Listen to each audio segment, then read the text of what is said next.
if you've ever used the Windows search bar, you probably know the feeling of like slightly misspelling something or whatever and instantly getting heaps of Bing results instead of your program.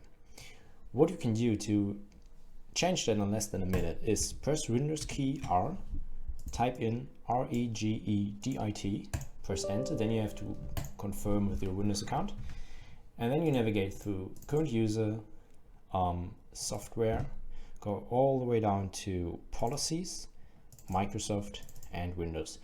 And in this file, in this Windows file, you need a file called Explorer. If you don't have that, left click on Windows, new, key, and name it Explorer.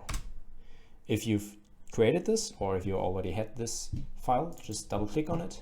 And then on this free space over here, left click new, then on dword, and then name it Disable Search Box Suggestions, just like this.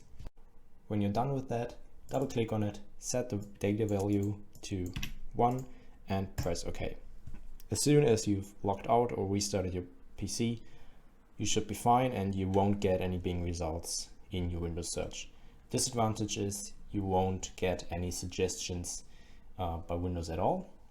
So yeah, it's just kind of an offline mode. So you have to be precise of what you're typing in, but you won't get those Bing results anymore.